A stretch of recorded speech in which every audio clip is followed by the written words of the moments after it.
Hello, welcome back to another episode of the Anime Corner. My name is Slade. You can find me at all places at Slade Plays Games, except Instagram. That's Slade's Life. I'm joined by my usual two co-hosts, Jaka and Sky. Hello, hello. Hello. And we're here to talk about the anime that Jaka picked out, Girls' Last Tour. I say you picked it, you flipped a coin to decide what we were going to talk about. Both of them about girls in some sort of tank variety, apparently. Right, well, how's everybody doing today? You know, it's pretty good. Pretty good. I've been so excited about so many animes that have been out lately. So, yeah, I want to talk about that, but I'll leave that for just a moment. How you doing, Jaka? I'm all good too. I'm looking forward to hearing what you guys had to think about this anime because it gets a little crazy at the end there. Yeah? Yeah. Oh, yeah. So I've been doing good, and let's talk about what we've been watching lately. I've been playing a little bit of catch up, so wrapping up the 100 Girlfriends Who Really, Really, Really, Really Love You, Shield Hero Season 3, Zom Bucket List of the Dead 100. I'm playing a little catch up right now while I'm waiting on some dubs because I like to listen to them while I'm supposed to be working at work. Or while I'm actually doing work, I'll just have it in the background. Now, because there's things like The Dangers in My Heart Season 2, that's one of the things I'm looking for. I don't know if y'all have seen that, but on Anime Trends, or Trends, whatever it is, on Twitter, it's been like top of the leaderboard. Like Solo Leveling hasn't touched it. And it's just like Really? a popularity. Yeah, it's like a popularity poll kind of thing. Oh, huh. Yeah. But what have y'all been watching lately? Of course, Shangri-La Frontier. Absolutely loving it. That bunny has stolen my heart. And Solo Leveling. Undead Unwanted Adventurer. Of course, I've been watching all of these with Jaka. So, Yeah. Same answers. Just we've watched a couple of separate ones as well, obviously. I actually watched Girls Unpanzer the film. I've started episode 1 on that because the fifth one is coming, so I want to get through all 3 of them for that last one. Yeah. That's something we were kind of briefly talking about in our group chat, but when Das Final Part 4 comes out, I'm so excited. So excited. Well, it's out for Japanese only. It doesn't have a US release yet, but I wonder, will you watch it dubbed or subbed, do you think? I've always watched it dubbed. I've never seen it dubbed. I'll have to give it a try to see what it sounds like. So it ended up getting fixed, but I think it's still in the Blu-ray. It's still wrong, or the DVD. Where they're singing the song while they're out there in the snow. In the dub, both girls are out of sync with each other. oh, It's like a legit production error. Like there's like a 3-second. They should be singing in harmony, like together. There's like a 3-second delay between the two of them. oh no. That's really funny. How did they miss that? I have no idea. No idea. The editor fell asleep or something. I have no idea. I got to thinking about him the other day because there's a YouTuber I watch called Cone of Arc, and he's a tank YouTuber. And he put out this thing where he has like an anime girl, persona on his channel. But he just did a video with her sitting there on a Renault FT with the French Onion song playing from Girls in Panzer, and it just got me giggling. And I'm like, oh wait, isn't the fourth part supposed to come out?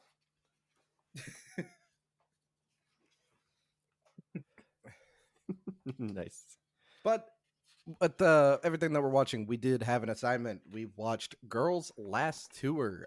Little brief information on this. If you want to watch it, I don't know where y'all did, but I watched it on High Dive Oh, I think I found it on Amazon. on Amazon. Surge Anime. I watched it. Okay. So a couple different places you can go get it. It was the original run of the manga was from 2014 to 2018. This anime premiered in 2017. And Jaka, since you picked it, why don't you take us away and introduce us to our main three characters? just what you meant by that. Okay, it's obviously a 12-episode anime adaptation, as we all know. It follows two girls. You got Yuri, blonde-haired main character, and we've also got Cheeto, also our other main girl character, the two female characters, and then we also obviously have Bike Coon, also known as the kettenkrad. It's their form of transport in a post-apocalyptic world that they're trying to survive in.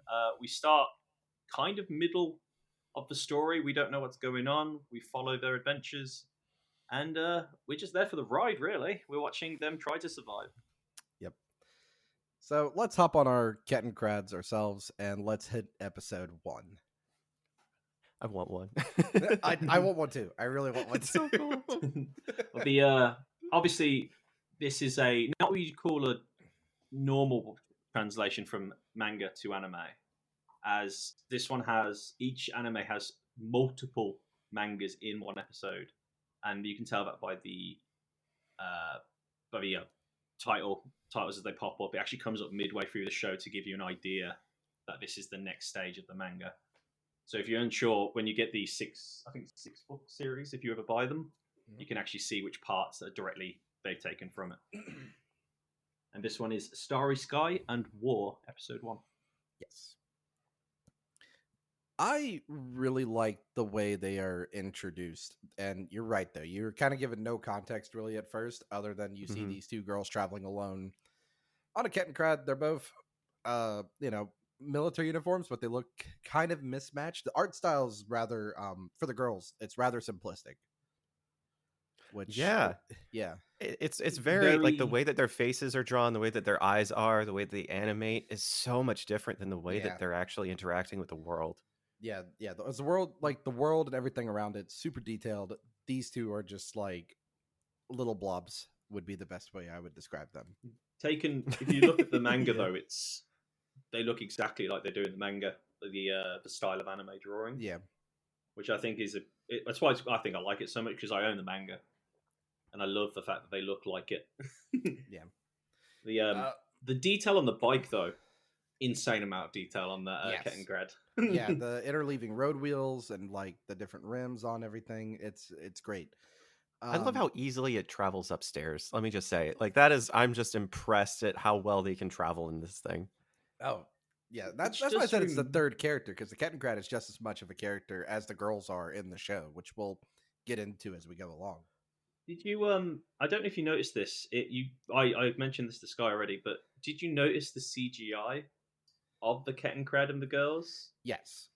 Okay, you did notice that then. So yes. Sky didn't at first until I pointed it out. Now he had to point it out to me. Yeah, They blended it pretty well, because I think it's done well. The only time it really stands out is when it's going upstairs, which I'm kind of surprised you didn't notice. I think the only I was just impressed by the fact that it could. Yeah. The only thing I really noticed when it was CGI is when they talk, obviously because it's so different to the animation to the CGI, but it's seamless. No, you wouldn't, unless you were looking for it, you wouldn't see it. Which, unlike the last anime, when we were very taken out of that. But yeah, I like that it's a good opening. We talked about last time, introduction to your characters. You get their personalities right away. Yuri is kind of a airhead, just worried about food, and I don't want to butcher this name, and I'm about to do this probably each time. No, that's not what I want. Cheeto. Mhm. Cheeto. Yep. Cheeto. Yeah. She's very much like, writing down memories and like kind of like the brain and brawn of an operation, if that makes Yep. sense.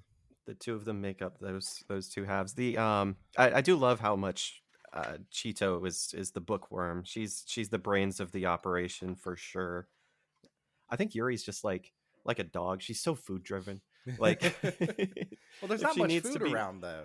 yeah, but Cheeto kind of keeps that hidden in, whereas Yuri is just like she's like food driven golden retriever that just like she's actually coerced by food.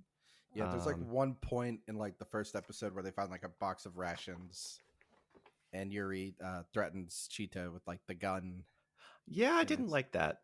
yeah, She literally pointed a gun at her face and was like, "Nope, I'm eating the last piece." That was, oh, that brought a lot of feelings. That was yeah, heavy.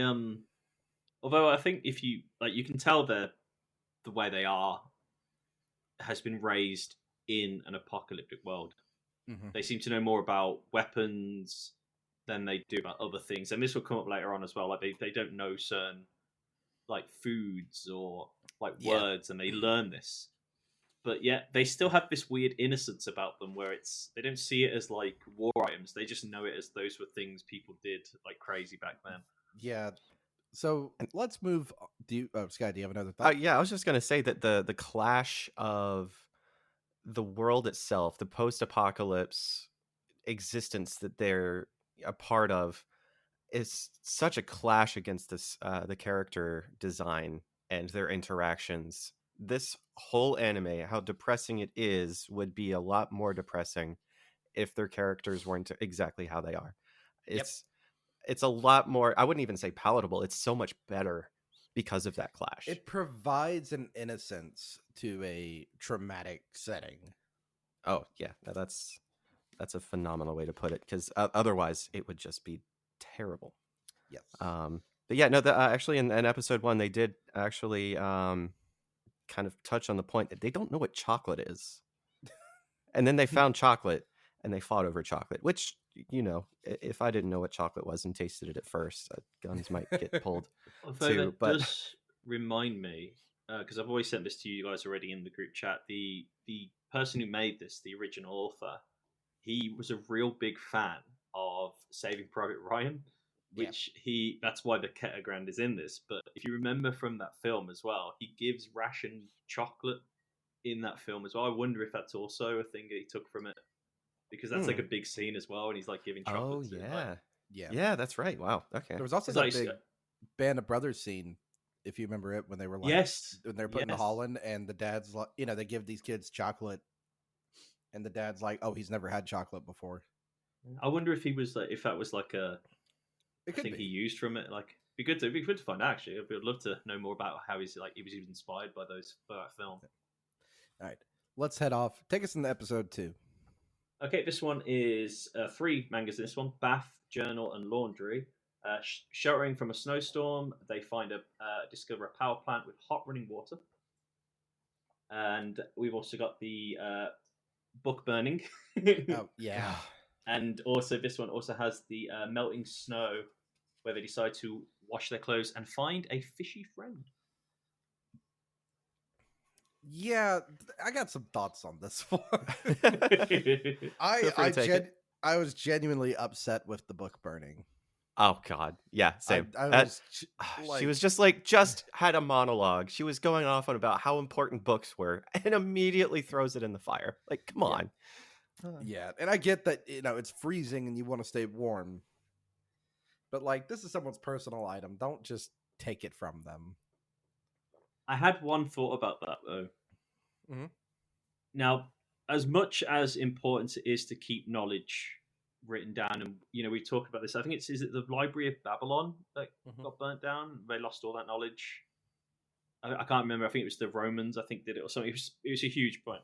But this scene specifically, where she burns the book. Now, if you look carefully, she's not even looking when she throws it in. She just picks up something because the fuel's getting low. So she didn't do it on purpose. She threw that by accident. If you look, she's not looking in the direction she picks up. Right.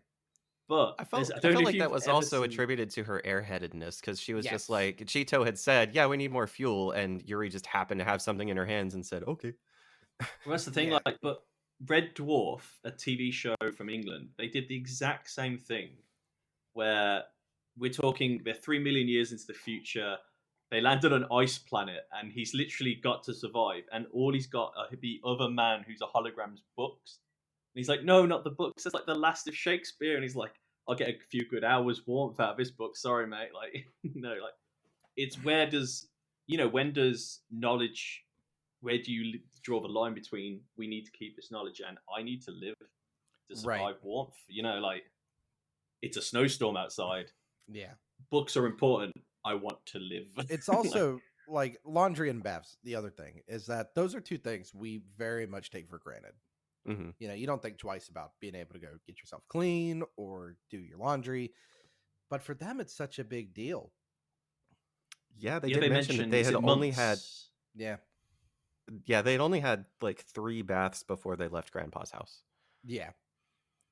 And then from those flashbacks, they're like even younger in that as well. So we're Right. talking years. Yeah. And did you notice how long it takes them to do anything when they're not on the kettenkrad? Like Yeah. every step is like every you think it would just cut it, but no, they show you how long it takes them to walk to do these things, and Mm-hmm. And I think too, it's it's because it's the sheer scale of the city that they're in. I don't know how much we touched on that for episode 1, but like the entirety of episode 1 was just in an underground space, and then it opens. And episode 2, more scale. Like moving For into the laundry section, like it's just runoff. The snow's just melting, and yeah, it's massive infrastructure. for our listeners, it's like when you played Breath of the Wild for the first time, and they show you how big the rest of the world is after like the Great Plateau, and you're like, oh god. for our older viewers, it's like a Warhammer Forge world. That's how I explain it. I said this to Sky. I showed photos and went, they live in Warhammer universe. That's the only way I can explain this. Like the pipes are big enough that they can walk through, and they're not pipes for liquid. They are walking pipes. Yeah. Like it's insane how big this world is, and levels as well. Like they touch on it, but it's never really explained. But it's just multiple levels, Yeah. almost like society. Like they even say that we'll get to. It's like you'll find houses are more cramped and tall as it gets closer to each spire that Right. they go up. Almost like the slums are lower down, and industrial is like to the side. But as you get closer, they live more Yeah, compact. it's like they ruined the ground, so they just built upwards and built a new ground. Yeah, and they just keep building up and Yeah. keep building up. These levels are massive. It's Uh oh my god. Any more and it, thoughts on two? I think I just made a note of seeing more of the ancient city, learning more about the world, and my questions as the notes at the end were, what's in the upper tiers of the city? Why are they trying to get there? What is it they yeah. want to see? We got to touch on the fish scene though, Yeah, I suppose we should talk about the fish. because the fish came out of the came out of the massive pipes as the snow runoff was coming through, that they used to do their laundry, and questionable to eat just a dead fish that you find, but of course, being hungry, that's probably a better shot than not. Right. um my favorite part was when Cheeto took a nap, and there's a whole dream sequence imagining talking to the fish and then coming up on Yuri herself as a giant fish. That was a fantastic sequence.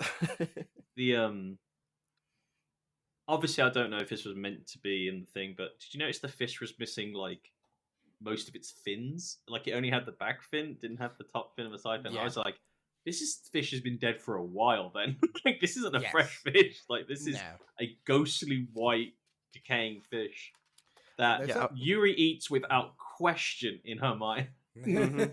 Though you did note that any time that there's food on scene, Yuri takes the first bite and Yep. Cheeto Yeah, waits. Yuri is the poison tester for Cheeto. She lets her Yeah. eat everything, water, anything they get hold of. They're just like, all right, I'm going to let's see if she can survive. Now, I believe that Yuri could eat anything in this universe and survive at this point. She even tries to eat Cheeto's hand at one point. That is I true. think waking up from a nap, I think, yeah, she was given it a little nibble.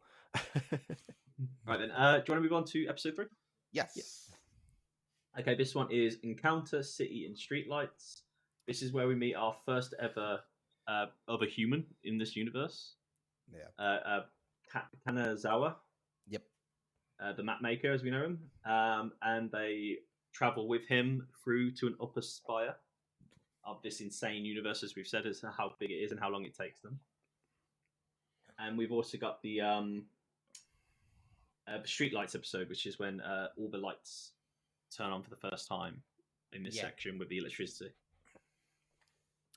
I will say, in the this post-apocalypse setting, as we've mentioned several times, their amount of distrust in this guy in Kanazawa is, I think, very rightful. You haven't seen anybody in who knows how long, Right. Though, and he makes the point that he's forgotten how to speak, essentially. Yeah, he had to clear his throat for like a full minute. Though I gotta say, I think their distrust was well placed because their introduction to him was a building falling over. Yeah. Yeah, to explain how big the world is, he has to use the building to make a bridge to the other side of a gorge. For some reason, they built that. There's a gorge in the middle of the city. Don't question if that exists. It's probably for something on a lower level. Either that, or because the city's so ancient and actively falling apart that could have just been a section that fell. Yeah, is my guess. I would also like to say, where's Kanazawa getting cigarettes? See, I think a world of such scarcity. Right. Every flat, I've got to think. One thing I've always wondered is why they drive by all these buildings, and there's nothing in them. Like they think there's nothing in them, but I'm guessing he was just going through. But he's also drawing a map though, so he could have found them. Yeah, he's also.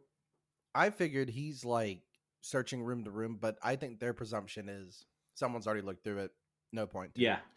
Right, because it's both an ancient city and also post massive war. Yeah, because it's not. They didn't build this world, or their fathers.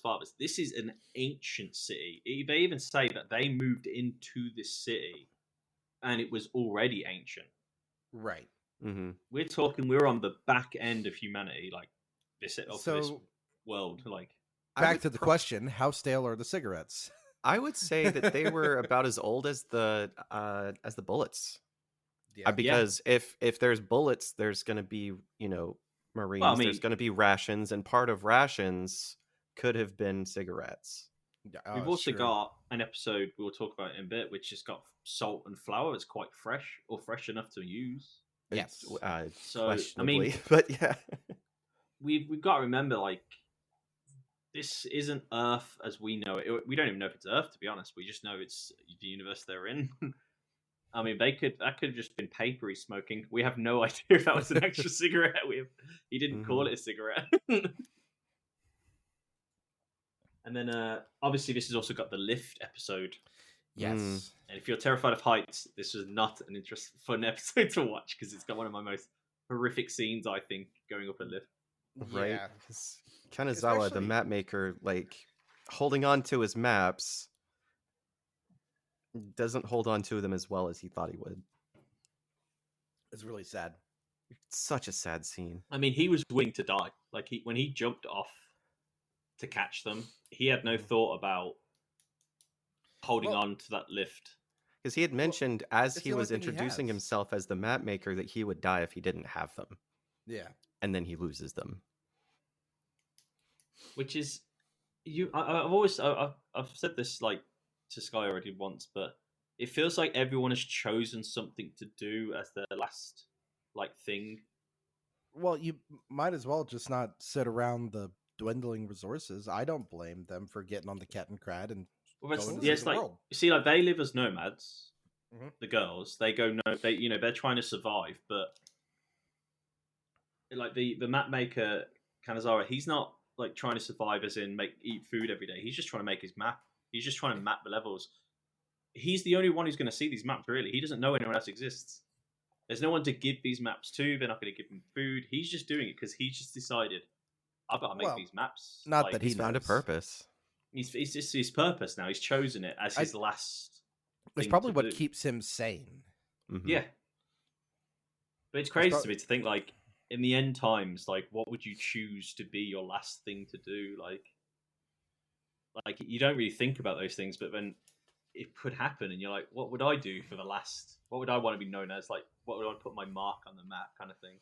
Right. But Yeah. then they go up the elevator, a cable snaps, and he loses them, and he's willing to jump off after them. If it wasn't for the girls, he would have died. Like, Yeah, because they caught him. They caught him. They brought him back up, gave him another reason to live. And what frustrated me is that they fixed it off of screen. But they made it up to the top, up to the next level. We do need to talk about the fact that he gives them the camera. That's very important. later on. yes. I love that camera. It's so cool. It's so cool. Yeah. We need to just make a little mention of that. Oh yeah. Just remind me, did you watch last the episode after credit for sure. scene? Is there an after credit scene? Okay, you didn't notice this. All right, not in every episode, because some episodes have the titles run with the anime, so like they're bathing or something. But every now and then, there's just a tiny 2-3 second little after credits. There's one with the fish where they put the bones back in the water and they're like, bye, and it floats off. And in this one, he's walking by himself and he looks at the street lights with an arrow and goes, I wonder how long it's going to take me now I have to walk. Oh, so like you see how he's decided to carry on with himself, like like he's still there. Like although the later episodes we find out some horrifying information, which they just mention, and I'm like, oh wow, that means something horrific, and we'll talk about it when we hit the last episode. Any more on 3? That's all I got. Nope. Robin, anything left? Sorry, Robin just walked in the background. A good boy. I have last thoughts. for listeners, that's my dog. So episode 4, we got photograph and temple. We got the obviously using the camera to take photos of all where they are, and they find the self-timer function. And the girls exploring the temple as their lantern goes off and darkness takes over, and they are left in the dark. I would like to talk about the awkwardness of them taking a photo together. Like, obviously, they don't know how to do that. But Right. it's They notice a cheese, but they don't know what cheese is. Right. They don't know what cheese is, but they know what a rifle is and the different sizes of bullets. Like an encyclopedic knowledge. Yeah. The temple is also a thing, which is kind of a spoiler for later, so I don't know if we should talk too much about it. Well, the temple shows you that even in this insane, because obviously they go towards the temple because everything starts to get dark, but they see the shining light in the distance. It's like on this level specifically, electricity's still working. Right. Yeah, it's like everywhere, and like in contrast to the previous level. Is it coming from this temple? It seems to be like everything's going towards this. Yes. Mm-hmm. And they go in there, and it does bring up a great moment of like when everything goes dark, and the only thing you can see is the character. There's nothing around them, and like she's calling for her, and she's not answering, and it's like, wow, this is like being like they've gone blind and they have no idea about anything they find. But when the lights do turn on, you realize they're in an actual temple, and the way that they know that that's the glass, it's all fake and it's all flowers and stuff, and it's all made of metal, which shows you plants really don't grow. Like they can't, they've kept it. They've had to make this to make it look like a temple would be. Right. You also like are the fish is introduced to fake. Those like white statues as well. Mm-hmm. Yes, the worms, as I call them. Yeah. With the side eye. I love their faces. Who looks very much like Cheetah. Yeah. Right? Oh, that's true. Yeah. Yeah. They keep taking pictures of them with the camera, but then they get to the temple and it's like a big one. Which just like, obviously, like, you could say it's a faceless god almost. Like it's not like a crucifix or anything. It's all like, like a special symbol. It's just a faceless worm. Like it's just got eyes and stares. Like, of course, we don't know if that has been there before people moved into the city, if that's been there all the time, or if they built it. Like, there's no information. It's just they look at it and go, oh, It's a temple. Yeah, I thought it was a temple. Okay, good. And then they leave. And you're like, wait, Yeah. what? Tell me it's more just- about this world. Because on the way up, the elevator was installed. Like they said, I believe they said it was 100 years old. The elevator was. There was an elevator inside the column, but nobody knew how to get it to work, so they installed that.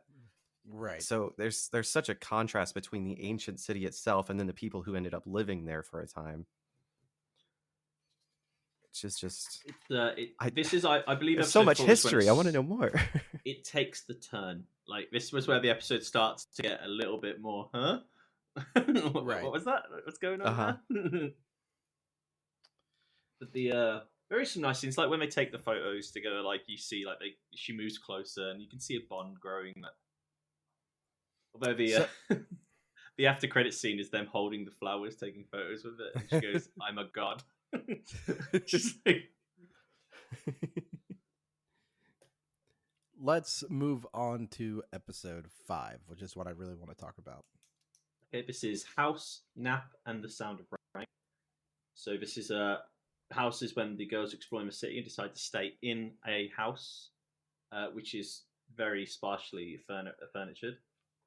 Nap is the feeling of tired, staying up all night. They decide to take a nap, which is when they have the dream about the giant Yuri. Yeah. Ah, that's it. And then the Sound of Rain is when they're stuck in some rain, in some ruins, and they decide to make a musical theater. Yeah, little editing note for me. Put that music in right now.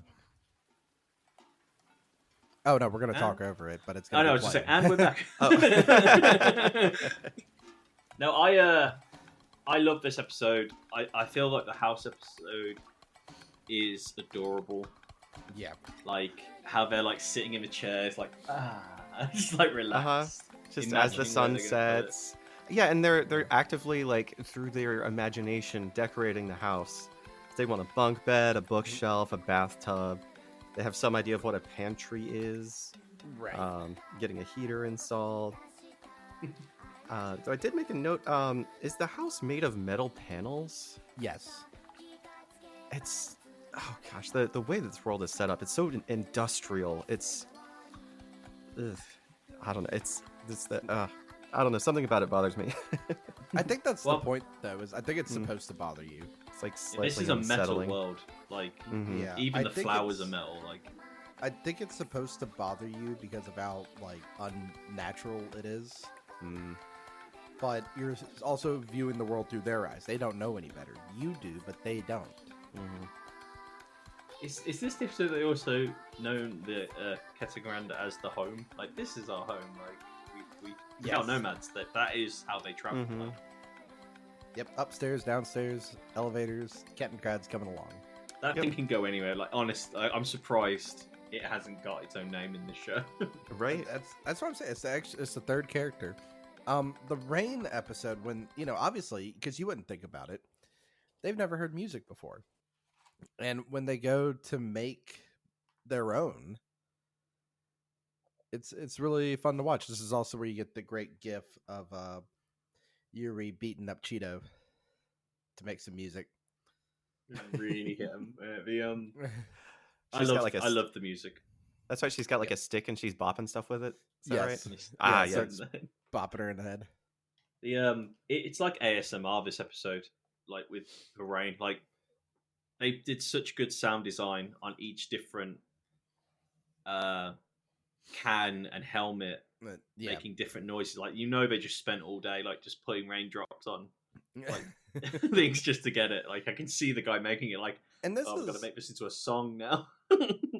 this is one of the things that the show, like, it's really bleak and horrible setting. It just because you're looking at through their eyes, just it comes out as wholesome.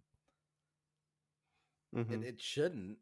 It like, and sometimes they leak out some lines that just like hit you straight into the heart. I did write down. Yuri mentioned, "Was the world always like this?" Right, because they don't know. It's sad. They don't know. It's just my heart. This again, when I had the two, I was like, Girls and Panzer, funny, great show. Girls Last Tour, going to hit them in the heart. Which one do we pick? The Although- coin flip hurt. the let us not forget the dream sequence, Yeah. which is basically a recap episode in the best way, because they just kind of went a bit left field and was like, let's make Yuri a giant whale that wants to eat. Uh-huh. It's like they were playing a game to because they're streetlights, they stayed up really late and they were playing a game of stacking rocks on top of each other. So of course Cheeto dreams that she's on top of the rock stack, and being afraid of heights is just terrified. It's a good This also brings the there's some. To be honest, this whole anime has some great gifts. It's like the giant whale saying, "Why can't I eat you? You look tasty."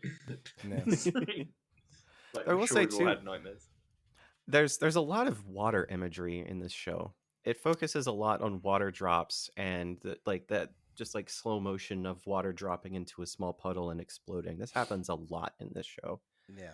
I was curious if there would be more world building on that. It just seems like it's just a theme that's consistent throughout the show.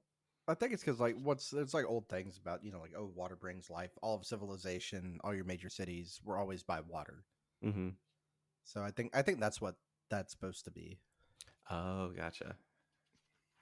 Interesting. Although we probably haven't mentioned this. There is a scene where they lick their finger to tell the wind in the dark in the first episode, Yeah. and the detail of the saliva on the finger makes me question this anime. Like, it is insanely like the eyes in Attack on Titan. You know the money they spent on that scene. Yeah. I was like, that is too detailed for this, considering how like they're drawn normally. They spent time on that. Yes. That's part of where the budget went, but we can talk about where it's not on their budget- faces. It's that. Yeah. And the backgrounds, my god. Any last thoughts on episode 5? No, we got a lot to talk about in episode 6. Yep. Okay, episode We 6, got we a got lot. accident, technology, and takeoff. So this is where sadly our third character, kettenkrad, has a little accident and can't be fixed. You know, their home is dead in the water. They can't move it. It's so sad. And we've also got the encounter with our second human character, who is Ishi, our female pilot. Or, well, she's actually an engineer, I suppose you would say. She wants to build a plane and basically get the hell out of here. She wants to see what the hell's in the distance. And this is them helping her achieve that dream whilst her fixing their home. Yeah, you haven't talked about it yet, but we will. But honestly, when the kettenkrad quit working, I was so upset. I was so Well, sad. this would happen, wouldn't it, though? This would happen. Like, Yeah. a machine can only last as long as you can maintain it. Yeah, if you're not maintaining it properly, then You can tell that she's done this before. She knows what she's doing. Like, when they take it apart, again, the detail inside of it, insane amount. Like, this guy must have, like, taken drawings of the kettenkrad, had it out on the desk, and was like, no, that pipe goes there. Yeah, meanwhile, Yuri is just giving into hopelessness and she's singing about it. yeah. While just laying out on a rock as Cheeto is just like doing all of her work. Two moods inside me, Cheeto and Yuri. Yeah, it really is. It's two very different moods.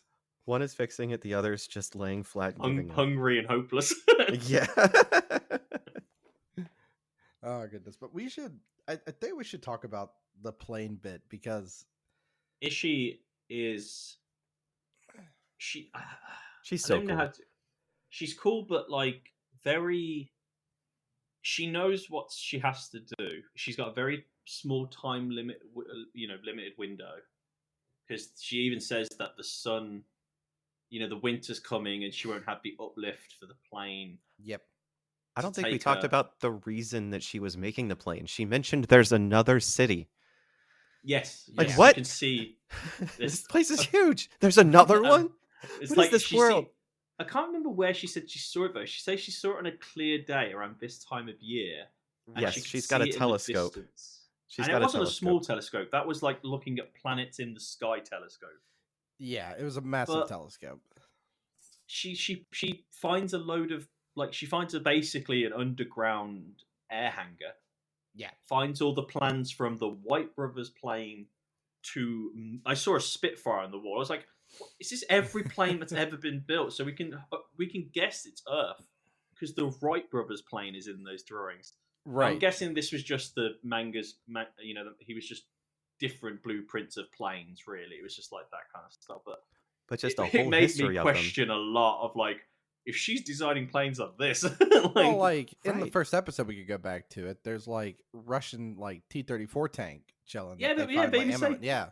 tank, like, like the actually, yeah, but when that came up, I was like, that's T-34.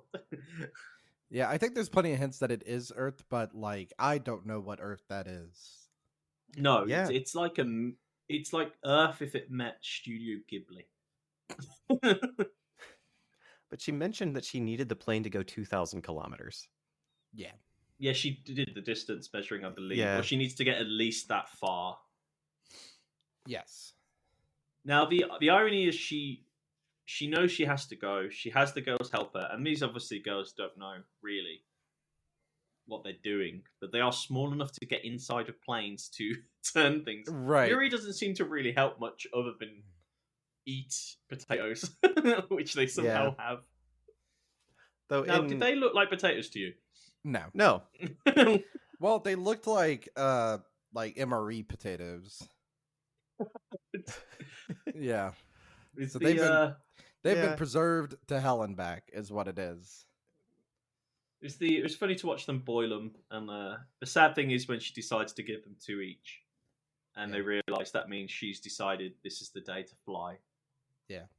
And as we see her take off into the distance, and the girls are watching, we watch the sad moment of a plane falling apart in the sky. Yeah, I genuinely was freaking out when this My happened. heart sank along with the plane. It was Yeah. so harrowing. Sadly, even if you have all the plans on your wall and have all the knowledge, unless you know what you're doing, sadly, a test flight is a test flight.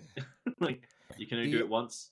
The Yeah. only shining light, and it's not even that, is the fact that like you see her parachute down, but she's now just whatever distance off, probably has nothing with her, and she's gonna walk and starve to death.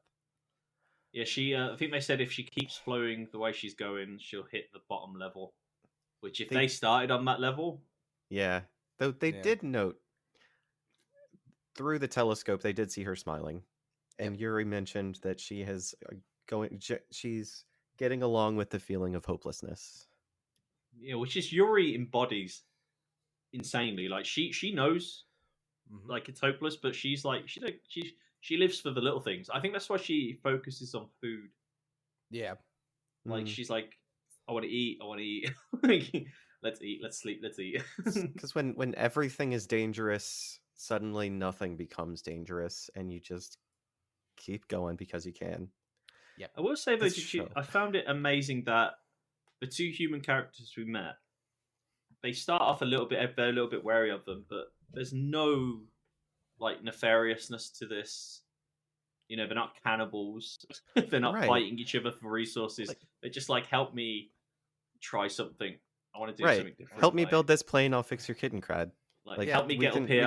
I'll show you maps. Like it's like there's no point in fighting anymore. I think they've all seen what happened when the world fights. It's Yeah, because I forgot what episode it is. They show like the girls leaving on the kettenkrad and their granddad like waving them away, and he's holding a gun, and you see fighting in the distance. It's a dream sequence episode 1, and I think in episode 8.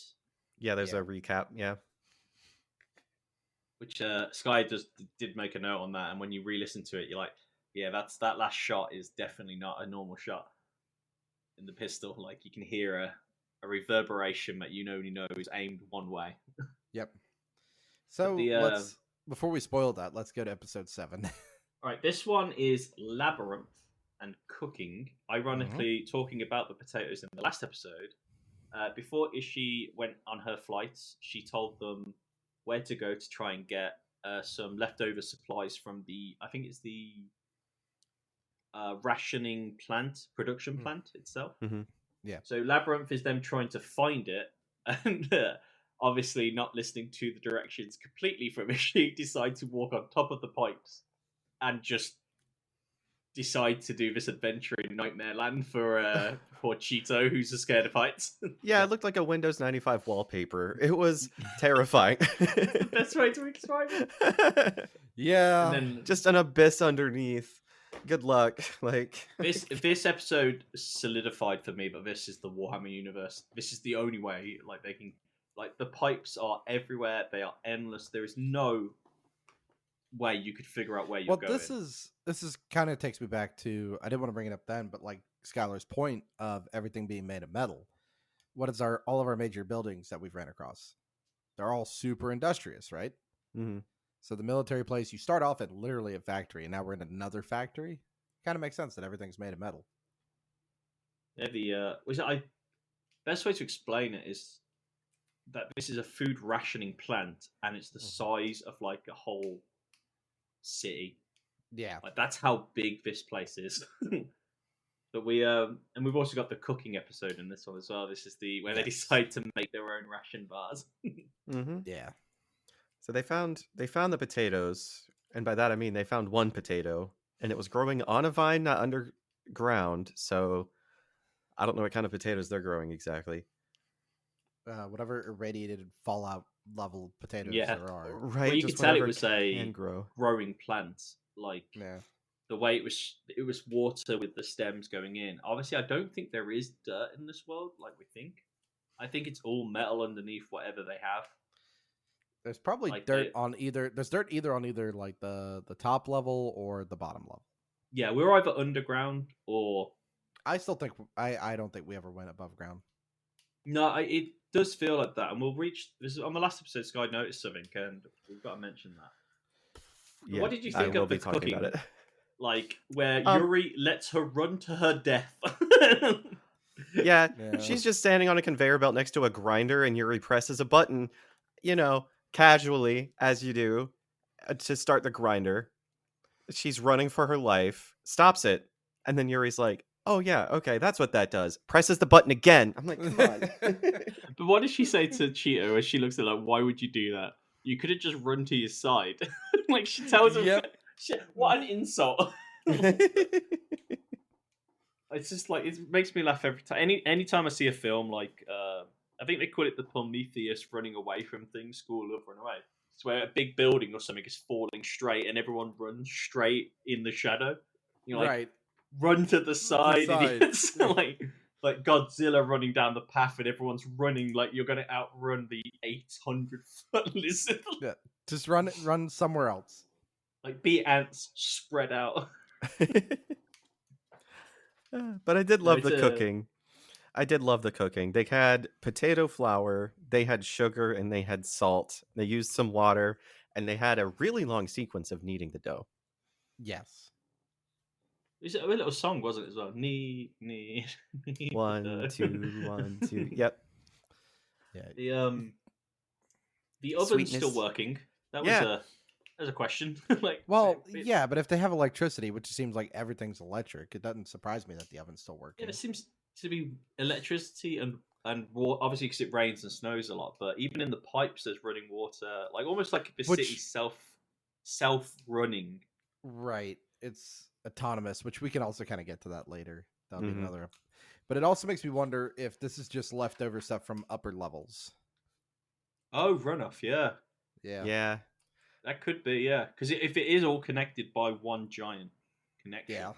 they could run it off there. Yeah, you're right. Yeah. Mhm. Trying to think of it like almost like a laid cake. Yeah. Huge, small as they're going like more richer as you go up, and they just. And I would say we're in layer 2, and this is like a 9-layer cake. All right. Right. It's Yeah, this is so like massive. industrial zone, isn't it? Yeah. Yeah. Any Because more it's food. on Uh, episode I- 7 cooking? Yeah, I did love Yuri's comment after they finished making the food. Sweetness is happiness. Yes. Yes. So And I'm that's like guessing one of you their- didn't one of see their the first- after No. credit scene on this one. No, I Oh, didn't the know after there were credits is credit. I didn't know there were great. after credit scene. Now I need to go back and check. This is a cute little one where they've made their little bars and it zooms in on Cheetos, little rectangles, and then it cuts over to Yuri's and she's just made just her own designs. She's got the bike, each of their faces, and it gets to Cheetos cookie, and she looks exactly like the god ones with the eyes looking to the left. Cheetah's not happy. She's like, "Why did you make the fish?" And it's like everything's like just made how she wants, like a mishmash of just like cookie cutters. Oh, it's really cute. Mm-hmm. All right, want to move to episode 8? Yes. Yes. Okay, got another 3-1 here. Memory Spiral and Moonlight. So back outdoors, the girls find a strange place, including tall black slabs filled with drawers. Mm-hmm. Afterwards, the girl go up a spiraling path, and they afford to take a side path. Exploring the top of the tower, the girls find beer. Oh yes, that's a. So of course, the first episode in this is Memory, and in 2 seconds of this, when they were going through, obviously they have no idea. I was like, "That's a grave, isn't it? That's straight up. That's a graveyard. That is what that is. There's no other way, but you can explain what that is." I thought it was just like a locker room set for a massive army. I'm like, why is this outside? Why are the drawers so tall? Like, how do you get there to get your stuff? I was so confused. Yeah, it's like, I think something about war films and like how they like like big walls with names written on them when people died in war. Yeah, one of those like war memorial like statues or statuettes Yes, like they have in like DC and the one we saw in London. Yes, the Hun. We saw that too. The one next to Wellington's monument. That's right. North African, South African one there. That huge wall. That was on the corner with the Spitfires. That's I think that's what that is. But obviously, it has drawers, and people were putting in those tiny little things of what was left of the person, like a button, piece of cloth. But one had a piece of electrical equipment in it, which, if you looked at it, looked almost the same kind of design as their bike. Yep. Like the same kind of like technology style. I honestly believe it was from the same era. Yeah. But come to find out, it was a radio. Yes. Them going up the staircase forever in the kettenkrad, and then the treachery. Yeah, spiral. That's the next episode in it. In this episode. Yeah. And then the treachery of the spiral.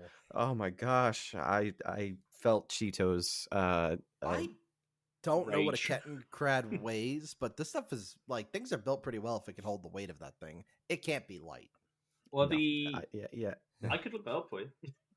Find out how much a kettenkrad weighs. I've got to admit though, you got to remember how old these structures are as well.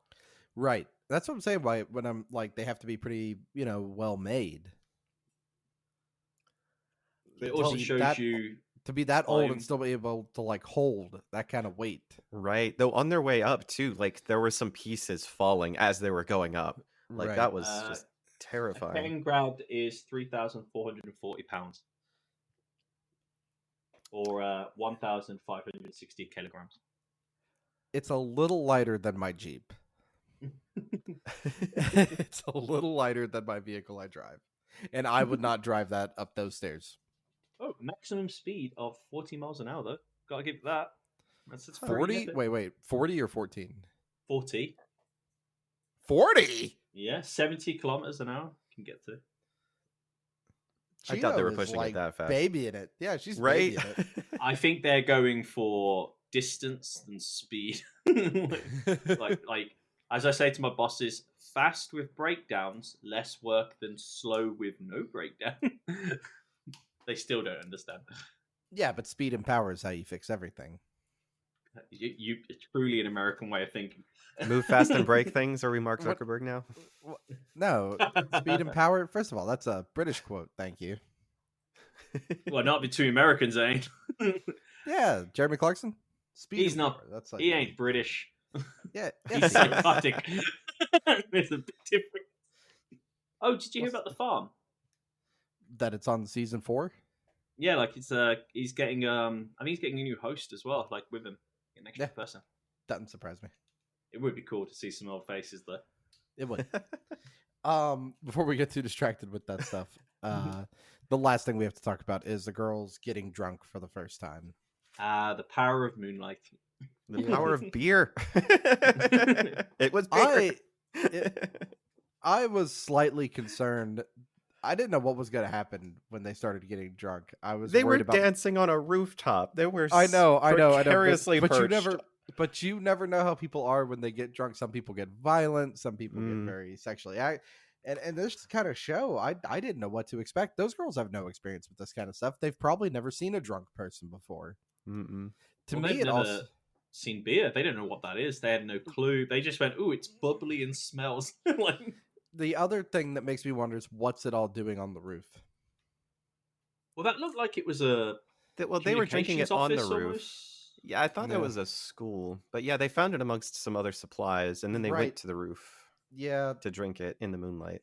yeah. Although it does question, like, if it was say, I mean, we don't know what that building was, but why would there be beer on the roof just randomly? Because it was right outside where they went outside and then they. Yeah. I mean, the dancing as it slowly got closer and closer to the edge, I was like, "What is going on here? Like, is this how it ends?" Like, It's like, is this going to be just like a wholesome moment of them dancing, or is something going to happen? I- I was on edge the whole time, but it was yeah. really a Yeah. wholesome moment in the end.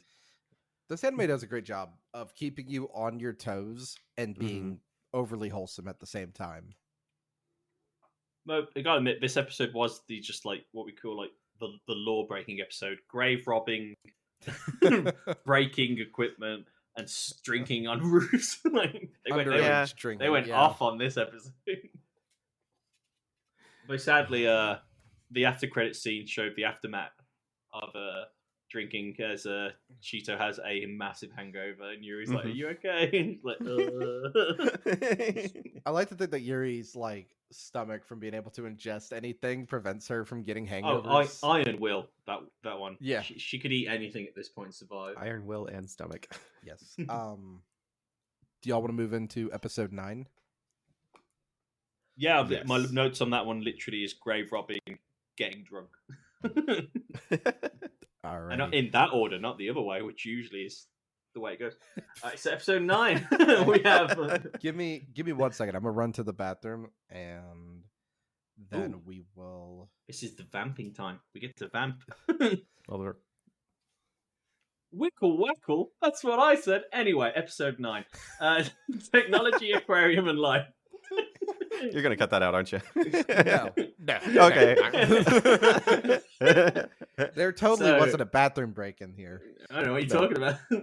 While exploring the facility, the girls find a giant construction robot that literally pays no attention to them. Then they discover an aquarium, and then the construction robot decides, you know what? I'm coming back with a vengeance. Discuss. So one of the things I want to point out here is that, like, obviously there's a lot of resources and materials into these towns because we've pointed out for a while that they're made of metal. And one of the burning questions I had was where are they getting the materials from to make more stuff? So I guess it's autonomous robots like that one going through the city. In recycling. Yeah. The last robots still following their basic commands to do what they Yeah. were told to do. Which Mhm. they'll do until either they run out of power, which there's no telling what kind of like wireless charging, or if it's like a Roomba and goes home every day or something, Right. or if it's The- just on some kind of reactor cell. The Mhm. size of the robot itself, though, is insane. Like, it's massive. Several Right. stories As it's- tall. Yeah, it's just walking by. My question is, they have obviously, we meet a smaller one when we get to the Mhm. aquarium, but they're obviously the same design. Mhm. My question is, were they there before humans moved into the city? Because the city's ancient, and they don't know how to even use the lift in Yeah. Spiral. So Right. did they make them, or were they always here, and they're just following the commands that was given It's- to them before? I've got Gen- some thoughts on that. Genuinely, it's such a good question, though. Yeah, I think, and we'll be discussing this in the last episode. There is some mention of the creation of robots, and I guess that would still mean that there's some more age to some of the other stuff. Okay, yeah, no, that's definitely something to think about in the last episode too. I've got a lot of thoughts on that last episode. Yeah, I do love that they were talking about, as after they met the construction robot, just talking about what life is and what it means to be alive. Like, and then they were discussing, well, what if a robot walked up to you and said hello, and then it happened. Yeah. Little robot taking care of a little fish. It The also makes last you think fish. about like not only the last fish, but the level of sentience and Mm. I guess things that we have to think about now, like AI and robot technology. It's coming. Because the construction bot is very much like destroy, break the whatever, and the one that's in charge of maintaining life in the aquarium, it's much more rational and human-esque. But it's Right. been taught empathy. Yeah, and the Like other that one one hasn't. knows empathy. The other one is just a robot that does a job. Like it's construction. Whilst that one is it needs to look after a fish. So for some reason they were like, you need to empathize with the fish. It was interesting. They did like have a discussion with it because, of course, Yuri wanted to eat the fish, and the robot was like, "Hey, don't do that," and like it was trying to reason with them because he was like, "If you do that, I'm going to have to call security here." But then he says that their security no longer is operational, and it's just him and the construction robot that are still operational, which is pretty sad. The last two robots with the last fish. Didn't he also say the fish is mutated to not? Mhm. It jumps out of the water, Yeah. which is not normal. But then he even talks about his own mutation at the end, Yeah. where he can do basic maintenance. Yep. And Mm. he did, used to he was just look after this, but now he's learned how to fix the aquarium because he had to. And it's really Yeah. sad when he looks to the side and you can see all the other fish carrying robots are dead because all Yep. their fish are dead. So they've shut down because there's no point for them to live on because each fish apparently had their own, like each tank had its own little robot that looked after it. And he's brought them all to his tank to watch him look after his fish. It's really Yes. sad. Like, that's really depressing. I like, didn't think about that in the moment. Now I'm sad. Okay. I well, think this this episode was. also has the saddest death. No, by Yeah. far, the saddest death. Yeah. Do you want to take us into detail on it? I don't know how this worked with the detonator, and I want you to explain that to me because the construction robot just tears through the wall of the tank Mhm. they're swimming in. Because of Mhm. course Yuri wants to swim in the tank like a fish because she can't eat the fish, so she wants to learn more about the fish by swimming with like.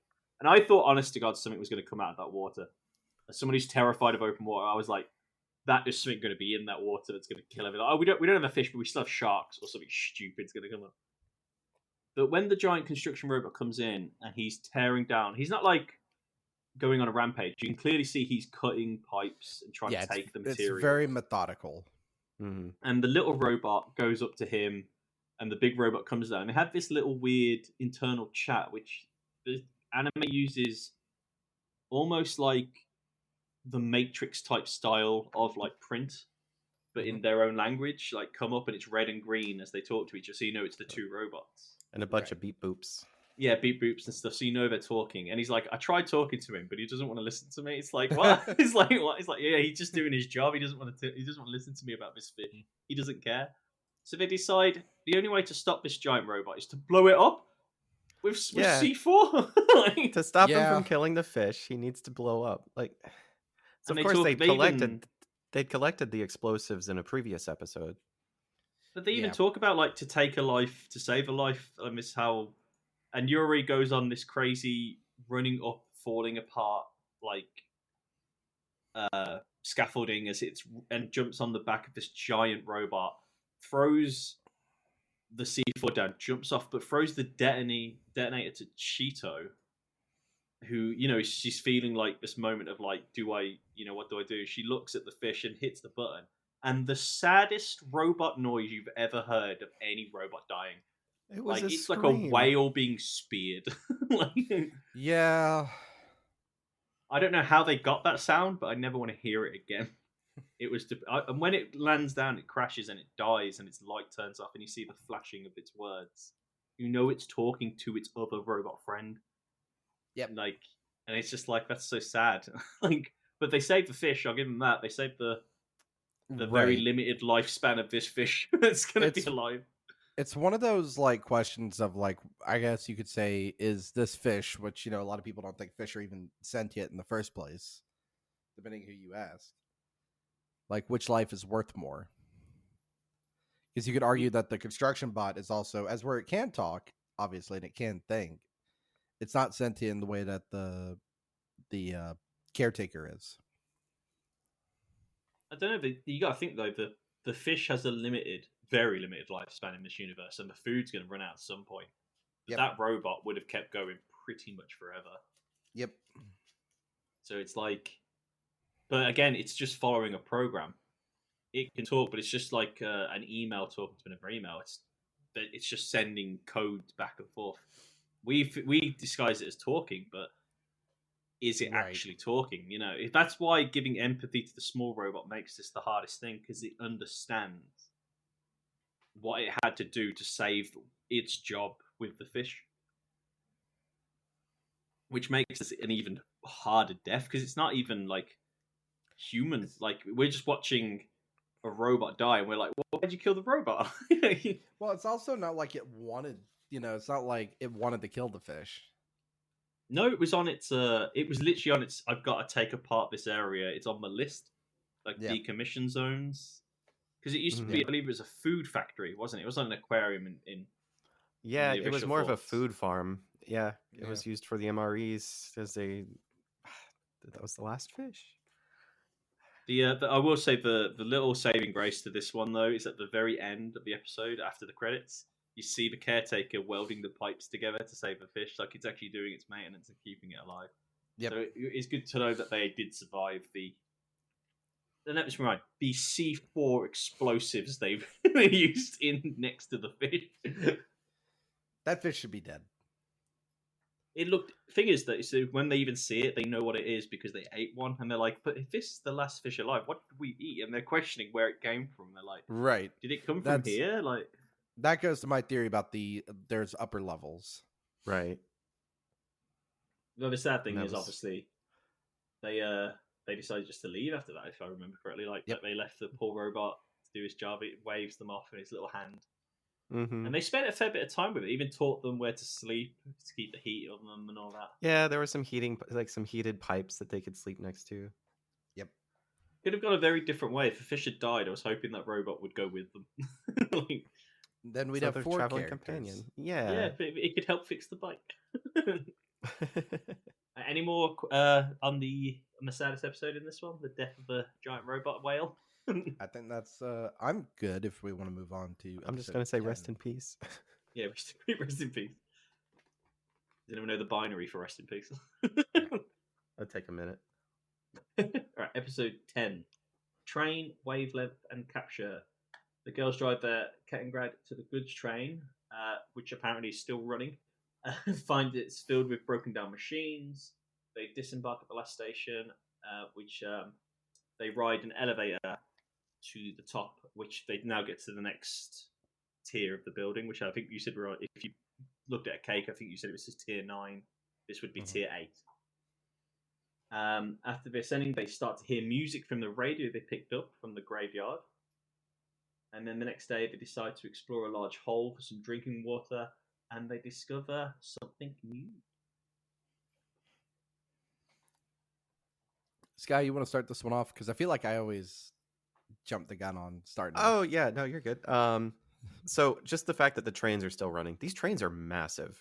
As with anything else in this show, the train's massive enough that it looks like they can drive their Kittengrad into it, but it looks Yeah. like they can drive actual full-size tanks into it.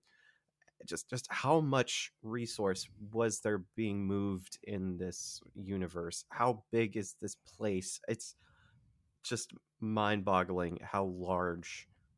And I want to see like a full picture of it, but they never show you.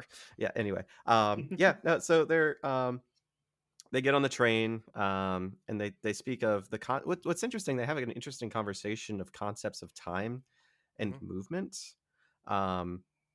Given what little knowledge they have about certain subjects, at least Cheeto is very well read in the concept of, well, the train's moving and they're driving on the Kettengrad, so they're moving both in the same direction. And then they also compare it to the movement of the Earth because they know the Earth is spinning. And then they know how fast the Earth is spinning. So I thought that was an interesting conversation. And then they're speaking of concepts of time. Of course, Cheeto says our time is constrained by food. And Yuri does make the comment, as long as we've got food, let's keep going. which is an interesting voice of hope. Um, and then, did y'all have any thoughts about the train itself? I just was insane besides, but the fact that it's just a consistent loop. It goes, it doesn't stop, Yeah. but it knows when someone's at a door because that's when it Yeah. stops and it opens. But when they don't get off, it's like, all right, moving on. I'm like, it's like the robots. Like it's just doing its job. It Mm-hmm. still has energy, so it's still going to do it. But you are Yeah. right. The size of it is insane. Like they even go past giant robots that are dead inside the train, and they're Yeah. giant. Like The several stories tall construction robot. There's one that's decommissioned just on the train. I think it goes to show too the art style that's chosen for the two characters, like making them as small and chibi as they are, Mm-hmm. to really give you a size and depth of the world. But also, if somebody is like malnourished or whatever, which presumably these two are, Mm-hmm. they're going to be a lot smaller. They're not going to have the same growth rate or anything. Oh yeah, that's true too. because we don't actually know their age at all. We're never No. given any indication of that. Like You assume, I mean, you assume when you look at them that they're very young. They could be in their 20s or 30s. You wouldn't know though. yeah, that's true. Because they If, again, if like people live to be that old in this world, I don't know. It's irradiated. we don't even know. Like we assume that because the weather, it's snowing and rains a lot. We barely see the sun, but there is light. Right. And also not having that vitamin D nutrition also makes you, again, not grow like a average human would. Mm. But we do need to get through uh, the little white worm in the room. Oh yeah. So they leave the train, take a platform that goes way too fast. Yeah, that is a catapult. That is a Neon Genesis. Yeah. Get the hell out of this building catapult. And they find a crater, which I love Cheeto's description of the crater. It looks like there was a hole that was there and had been there for a long time because of a previous battle, and then a new battle because of all of the weapons around it. Yeah. That was interesting. There was a tank barrel that was just shooting water out of it because that's where water was pouring through. So they took a tank barrel shower. There was another teeth over. Yeah. Another Russian tank. You know what's funny? We haven't talked about it. It's a little detail, but the helmets the girls wear. Mm. Because one's iconically German and the other one's iconically British/American. So it's the Storm Trooping helmet, which is the iconic German one, And the British, and American. the British, Doughboy helmet, Doughboy, as it's yeah. known. I always wondered, like, because from the first imagery we have of their flashbacks with their grandpa, they're wearing that then, so they've been wearing this since then. Like this is all they've ever had, which is just insane to me to think. Like, Well, there's a whole conversation. I forgot what episode it's in about why do we wear these helmets. yeah, I think that's the helmet. next episode. That's the Yeah, next and episode. Is Yeah. it okay? Yeah, it's genuinely for protection though. In this kind of world, let me tell you, I'd be picking up a helmet off somebody, and Of that thing's not course. coming off of me. Especially with just all of the infrastructure and how old it is. Right. I would want some sort of protection from that, just Right. alone, let alone, as they said, it was for bullets originally. That's why Yeah. they were wearing it. But yeah, they make a new friend. Nuko. Nuko. So we've heard 3 different names to this feature because obviously the sub, when they did the subtitles, it was done wrong. Mm-hmm. So they put it as cut, and then Nuko's on the website, but then Neko means cat. Obviously, so I've heard 3 Right. different ways of them saying this name.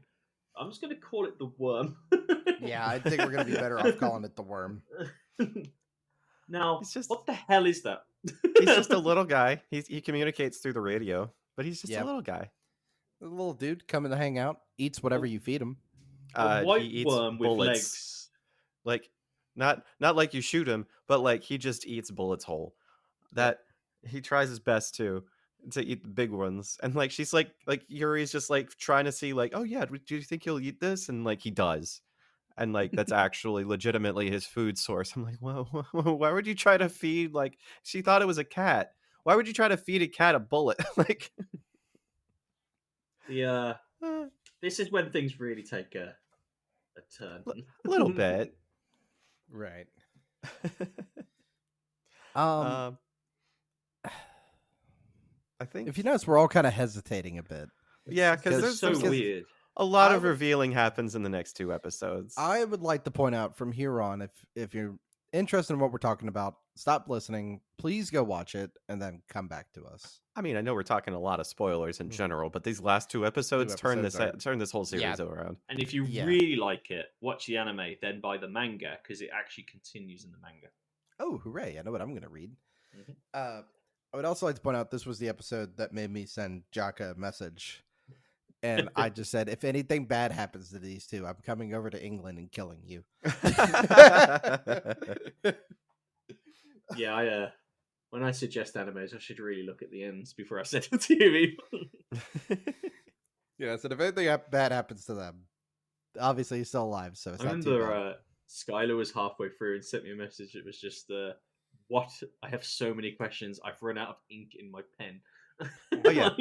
I wrote so many notes over these last 2 podcast episodes. I had to get a new pen. I have never run out of ink and a pen in my entire life. I've always lost it or something else has happened to it. Yeah. Let's dive deep into episode 11. Okay, we've got culture, destruction, and the past. So we've discovered that the worm likes to eat bullets, and Yuri just keeps feeding it. Mm-hmm. Yep. He ate a 20 millimeter. A book of war and civilization written in English. They arrive at the weird clockwork type contraption of art in the middle. Kinetic sculpture. That thing was cool. Then they head towards the broadcast, which keeps coming up on the radio, because the worm can actually find out where it's coming from, apparently. And then they find an incredibly large robot after it crashes down in front of them from above them. We're talking bigger than the construction robot, which is, would you say humanoid in shape? But obviously, clearly a robot, but built larger than skyscrapers. I would call it Gundam size. Yeah, Gundam size, best way. And then after that, we have an incident we'll talk about with the robot, and then the girls follow the music signal to a submarine lying in the snow, which we'll talk about. I have thoughts on that submarine. Yeah, so many thoughts about. I love this show. With That's the so weird. kinetic contraption they find. Any thoughts on that? I mean, I love the fact that they found the book, first of all. You know, just a history of just war in general, but poor Cheeto can't read English. Yeah. That made me so sad. But she kept the book. I think that's kind of the... It's fitting. It's fitting that she can't read it. Right. I think it's extremely fitting that she can't. The fact that the book is still there, and it's not... it's not falling apart or anything. It's still good. Mm-hmm. Which means someone else must have been caring for it. Right. It was found amongst rubble alongside other tanks. Yep. I think you mentioned this, what and they were when we were watching it. But... what language do they actually speak? Well, Skylar did notice that if you look in the background, there's loads of symbols. And they're like symbols you've never seen before. Mm-hmm. And when she writes in the book, they look like those symbols.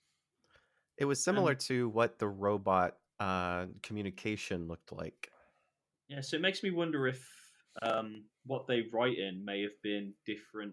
Obviously, saying maybe the human language, the English language we know it, maybe they came in later. Well, you're assuming that they speak in English. And they're not. What I'm saying is you're presuming Cheeto can read and write English. No, I think she may be the original inhabitants of this city, and the English-speaking warlike people came in later. Oh, okay, that's what I was going to say. I think that book was probably dropped by an invading party. Yeah, because like you say, it was like they find that hole as well, the holes from underneath, and all the war. Like it's almost like the levels are fighting each other. Right, or maybe they're fighting on levels instead of where like the world may be pretty. We don't know. Yeah, you do not learn enough about this world, which is very sad that you don't. I suppose it's good though because you want to know more. You want to know more about it. Keeps the mystery. That drives you to keep going. Yeah, it's part of what keeps you invested in watching this. Can we go ahead and talk about the giant Neon Genesis Evangelion Yeah, Print in the room. lovely conversation about, like, why do we wear these helmets? And then something immediately falls on Cheeto's head, and then Yep. the robot falls from the sky. Like, what? Just, it's so big. It's destroyed buildings when it fell. They barely got away from it. Part of me wonders, because the way it fell from the sky, and I'm gonna put sky in big air quotes here, because it's probably from another level. I wondered if it was being decommissioned from the level above and just thrown away. Kind of fell off the side and just like be gone with it. Yeah. The way it fell though looked like it was still walking.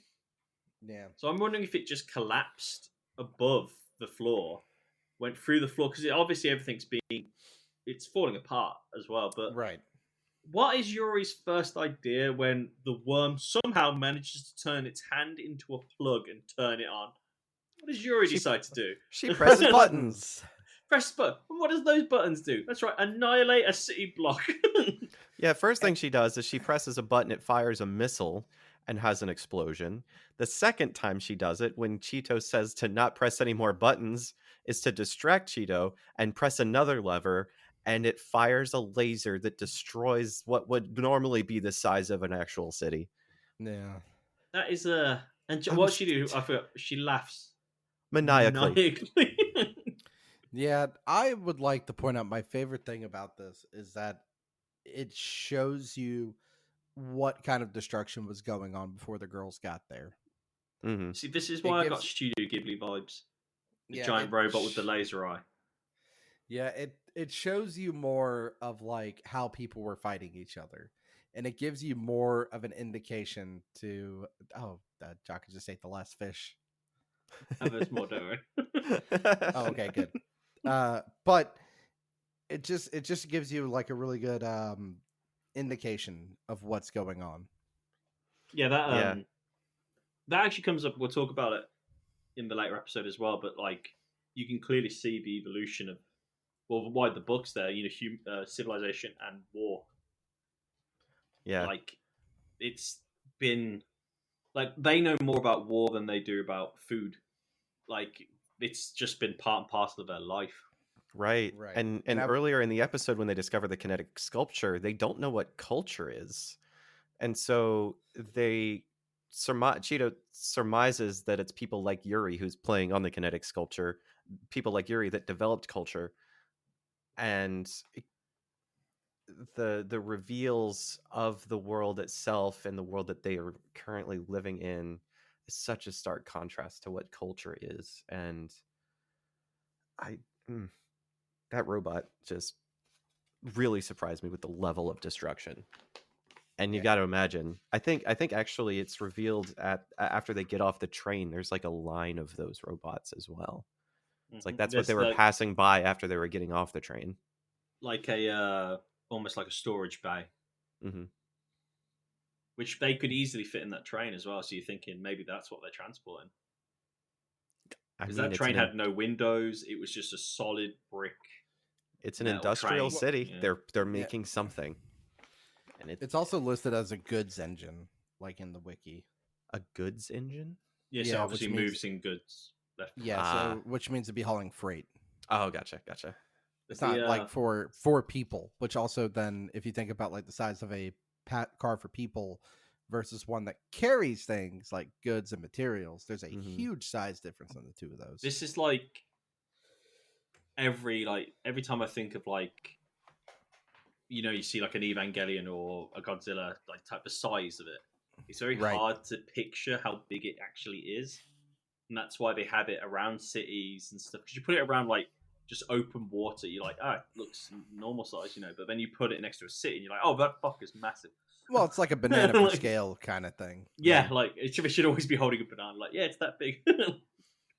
And but the size of that robot, but the fact that a human has to control it, as Cheeto mentions, like these aren't like the other robots they met that were driven by AI. Right. This one's actually people doing it to people, which again brings me back to the whole realizing how people are actually killing each other. Right. Why is everything so fucked? Nuko, the worm, as we'll refer to him as, does make a mention of saying humans are scary. Yeah. And Cheeto does chastise Yuri for laughing maniacally. Yep. But I Again, though, was really impressed by the fire suppression system that started like after the firestorm. Like, but when you think about the way they've been fighting, obviously you're gonna, put something like that in your infrastructure. Right. but It it's still was working. That's the yeah. thing. Like, It cleared out all of the smoke. The sprinklers started, and it put out a fire that was across multiple city blocks. Right. It makes me question: is that really rain they're getting? Like, is it It just a does. sprinkler system that's going off every now and then because a It could fire's be. gone off You don't somewhere? know. Right. You don't know. That's the. I think that's part of the beauty of this again. And of course, let us not forget though, submarine on the side of a base, literally on the cliff face of nowhere. There is no water. It's like Why is level there a 4 of this city. submarine? There's a Right. scene, there's a shot where they pan out to show the nuclear submarine on the side of the city. It looks like a toothpick on the side of a table. Yep. Now, a question I've got is: do you think for me, this is a construction zone? That's like with the train and everything. This is where they build it. So maybe they were building it there to airlift it off. But Sky mentioned something. Maybe they airlifted it in. Like, we don't know. Like, Maybe there's like what do you call it? Like the oh shit, the not like locks like British ones, but like the Panama dry Canal. docks. Yeah, like Yeah, how it like literally goes elevation changes. But it Maybe was there's on something level like like that. 4. Like There's like 25 levels. at the least. thing is, we've not seen a lake. The only things we've seen with water is like the runoff from the snow, Mm-hmm. and it rains a lot, and snows. But we've not actually seen any open sources of water in this entire. It is a metal city. Right. So my question is why do they need a submarine? That rain could be leaking from the ceiling. Could be. Yeah. That's the thing. If it is going up, then and it is needed for up, then we know we're not above surface. But if it is going down, why are people trying to get away from down? That's my question. Like, let's go ahead and round out the last episode, and then we can get into theories. Okay. So this is Connection and Friends. So they explore the submarine. Mhm. They take their camera to take a photo, and the worm sees that there is a connection between the camera and the submarine, and we have an amazing scene to talk about. We also have an ending, which I won't mention now because we can get into it. But let's just say it goes a little mental at the end there. All right, let's go. Sky, kick us off. Sure. My first note is these girls better not die in this episode. Why do I feel like it's a threat to me? Because it is. It is. First notes, they find chocolate. Of course, they're scavenging. They're walking through. They find some bunk beds. They find chocolate. They eat chocolate. They're just casually walking next to some tubes that have, radiation symbols next to them, just casually opening the door into an irradiated area. And after that, they find out what's in the camera. Because it's not just pictures that they've taken, and not just pictures that the map maker took, Kanazawa took. I don't think we mentioned it's a digital camera. It by is, the way. yes. They did find out that it had roughly 500 something thousand pictures left to take on it as well. As they sell the capacity of it, and it's apparently been in use for a while. The worm connects it to the screens.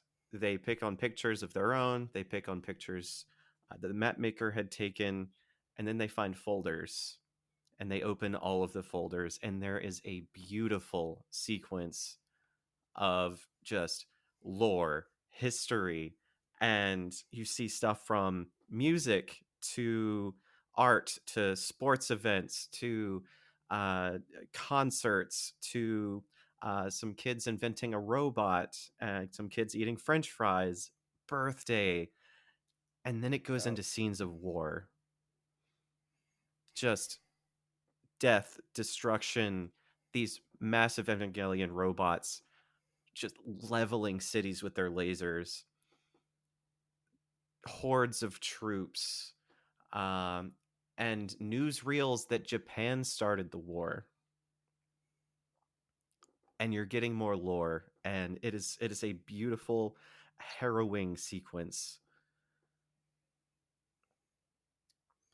What are your thoughts?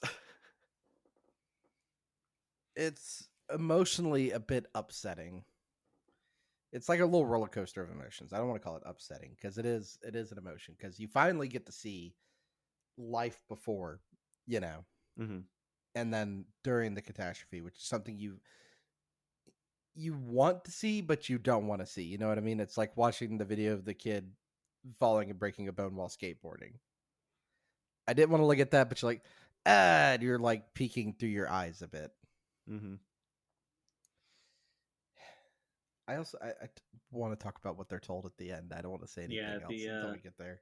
I will say I found it quite fitting that the camera is all of human history up to that point, which is why Cheeto's collecting books to retain knowledge, and they just didn't know how to access the knowledge, Hmm. and I found that quite fitting to think that obviously the written word it should last forever, because it's kept in a book and it's a tome, but the Right. camera now is the tome for them, and they can see it through the digitally. They've seen what happened, and but to them, they don't really understand, if you think about it, what all that was. To us, we Right. do, but to them, they're just like, "What the hell is going on?" Like they're like, Like, what are these people doing? "Yeah, like they don't."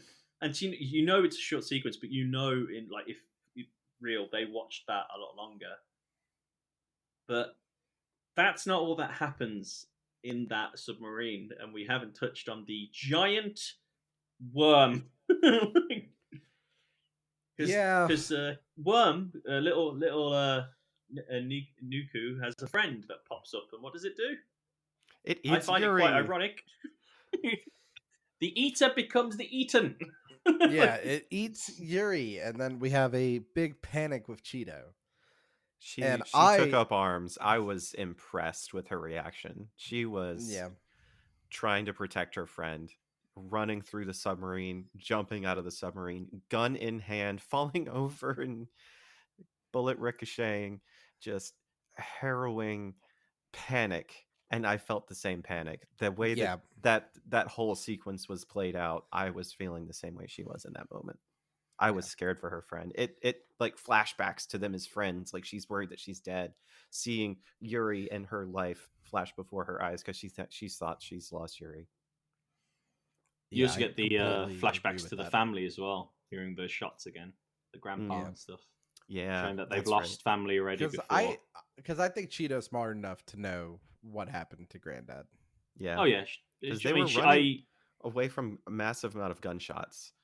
Yeah, Just I would say firefight. Cheeto's older than Yuri, I think, because the way she was given control of the bike, she Hmm. was more level-headed. I think they were like, "You need to, you need to go and take. You're the two smallest people that can get out of this." You can navigate And your way through the pipes. yeah, it's a sad moment to see that she's so scared. But she's not only she's scared of losing her friend, but you also realize that she realizes how much she needs Yuri Hmm. and has come to rely on Yuri as yeah. a It's like partner. what keeps her motivated and moving. Hmm. In the funniest bit though is when you see Yuri sticking out of the worm like a tongue. And what does she say? She says, "How did you get out?" "Oh, I didn't try before. I just tried and I popped out." And it's like, what? You Yep. didn't try to escape being eaten? She's probably in there singing the hopeless song. Oh my Hopeless god, I would is love hopeless that is if that was hopeless. true. But we need to talk about what the worm tells them. So Yes, it's well, Yeah, it turns out it's not really a worm. It looks a lot more like a mushroom lady that's got yeah. really bright glowing yellow eyes. it's the it's not just one though as well. Every nuclear missile in the sub turns out to be one of these worms that turn into the mushroom people. Yep. And So they decommission, what was it they said? They decommission unstable uh energy and weapons. energy and weapons. So they're just actively eating bullets, gasoline, thermonuclear warheads. So it makes me wonder if they're sent down by the upper levels to clean the lower ones, kind of like the bot was, like scrapping things for materials. Mm-hmm. I find it odd that obviously they have children, but because obviously Worm is one of their children, you say it's an adolescent. Like Mm-hmm. we're using our song that you picked up on your radio to call them to us because they can only do shortwave communication. And Right. this is how we talk. We talk on a new level because she actually ate Yuri to get the radio off her chest so she could talk, Right. which is funny because she had to eat Yuri to do that, Mm-hmm. which of course caused the whole scene. But the sad sentence, which I'm sure Slade is trying to tiptoe around, I don't know if this is exactly it, but the explains the creature explains their purpose is to consume and stabilize all unstable energy, the power source and weapons. It says that life activity on Earth will eventually come to an end. It explains their work in the city is finished as more creatures emerge from the tubes. It says to Yuri and Cheeto that they are the only two humans they detected up to this level, which means that all their friends and people they've met on the way, the Map Man and our plane lady, are now dead as well.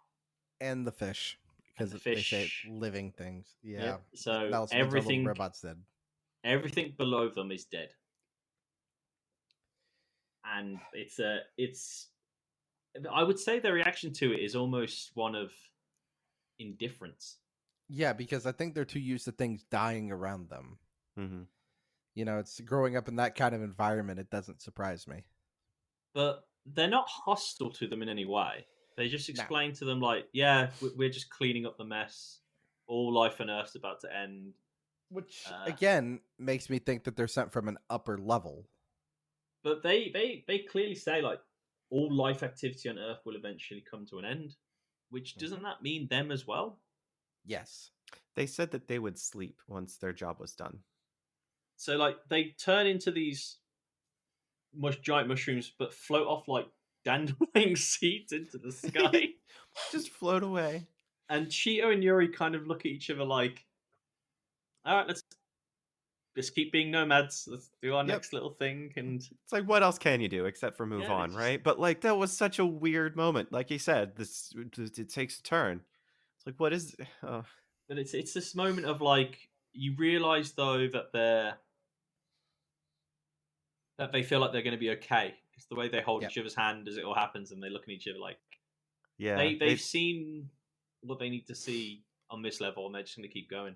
right. they're going to keep of traveling and keep moving. Yeah, the name of this section of the episode is called Friends, and they do come to realize that. Well, yes, I was feeling lonely after realizing, like after they watched uh, the series of things off the camera. They did have a bit of an argument of are they lonely? Do they need more people? Because they realized that there were so many more people in the world before this. But they did have a conversation, and I didn't write down who it said it, but I'm not lonely, I have you. And the moment, the more moments of connection, yeah, Sadly, that is the last, isn't it? It's the last scene, really. That's just it. them. That's it. Once we get to the top, let's go to the moon next. Yes, they're constantly after the moon, aren't they? Mm-hmm. Now that we're through it, that was Girls' Last Tour. Let's start with Jaka.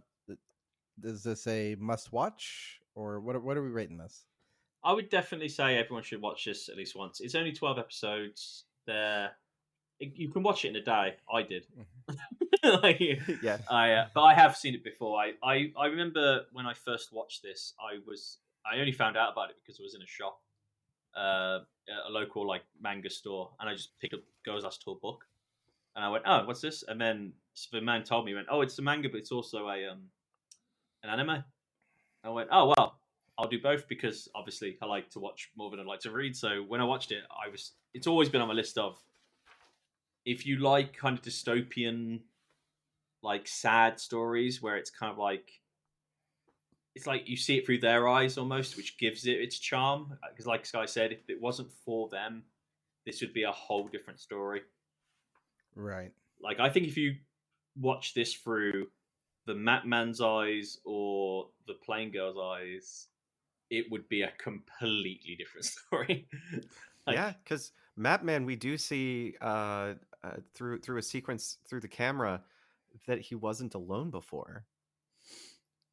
But he yeah, he lost his he lost. I think it's either his girlfriend or wife or just a colleague or someone. But such a different show. it's it's it's sad. It's like The Walking Dead. Like, you don't watch it because the world's ended technically. You watch it to see the stories of people trying to survive. Right. Like, we're not going to go. We know we're not going to go back to what it was like, but the hopefulness is what's keeping us going. Mm-hmm. Yeah. And that's one thing the girls do keep the whole time is like a sense of hope. Even though they're singing of everything is hopeless, they still persist. They have like a positive attitude despite that they know it is hopeless. Mm-hmm. Sky, what are we thinking about this? Honestly, I love the whole, like, just story aside, the world building is amazing. I still have questions that I want answered. Like, I wanted to mention this before. The camera panning towards the moon at the last scene, there was a break in the sky. Mm-hmm. What is this place that they're living in? What is the city? How many cities are there? How much of the world is like this? I love it. It's unsatisfying because you don't get the answer, and I don't think you're meant to. But the characters are phenomenal. I love their interactions. I get frustrated at some of the things that they do. There's not necessarily character growth, but their friendship does grow. You're just Yes. experiencing the world alongside them, which isn't a bad thing. Voice acting was really cute. Of course, the characters were as well, in a stark contrast to the show itself. I want to know more, but I'm afraid to know more. Because what else is happening in the world? What happened to their grandpa? What happened to their friends? Right. What's at the top? And what happens when they get to the top? Like, do I want to know that? And I don't mind the anime ending where it is. So yeah, I would recommend it, but it's not for the faint of heart. Right. Just because it does look cute and it can be cute, there's a lot of really depressing subtext. Yes. I'd agree with what both the guys said. There's a lot that will stress you out about this, but there's a lot to watch for.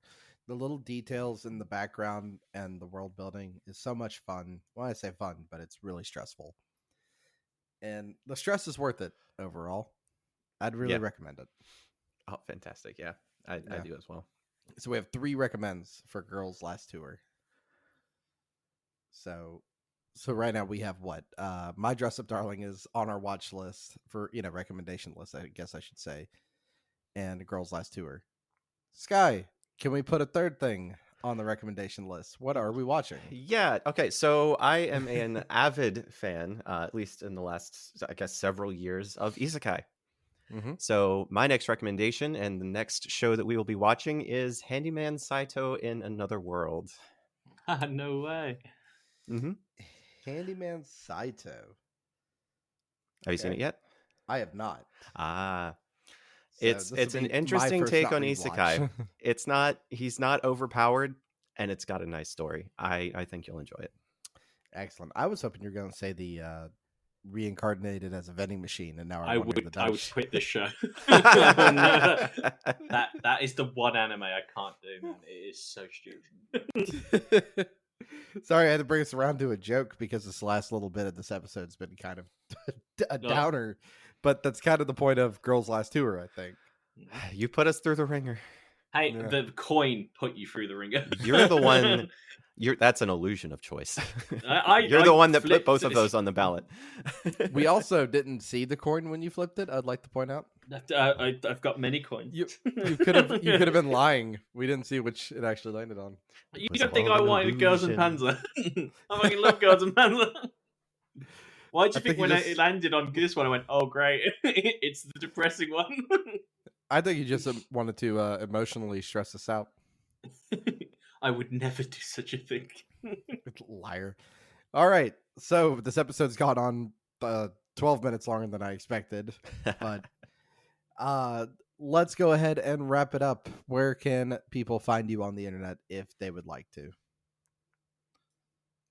Oh, you're looking at me. Oh, yeah. One of you two, not me. If you want to find me on socials and you want to follow me reposting cute stuff on the internet, you'll find me on X at Skylar_Bun. Oh, if you want to find me liberating planets, Helldivers 2, just look for UK Jaka, blowing up every bug and bot in the land. Come join us, and if you don't, I'm going to report you. Well, go ahead and report me. You can find me pretty much everywhere at Slade Plays Games, except Instagram. That's at Slade's Life. Later. Look, it's the site formerly known as Twitter.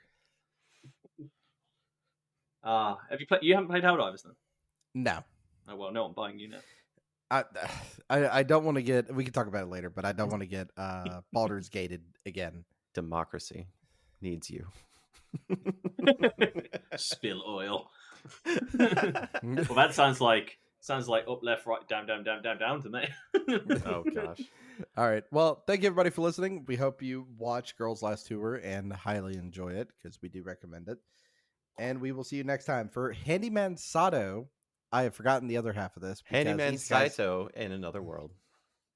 Isekais have too long of a name. Of course they do. Oh, we could get longer names. Trust me, I know we can. Hope everybody has a good one. We will see you in the next month. Take care. Helldivers.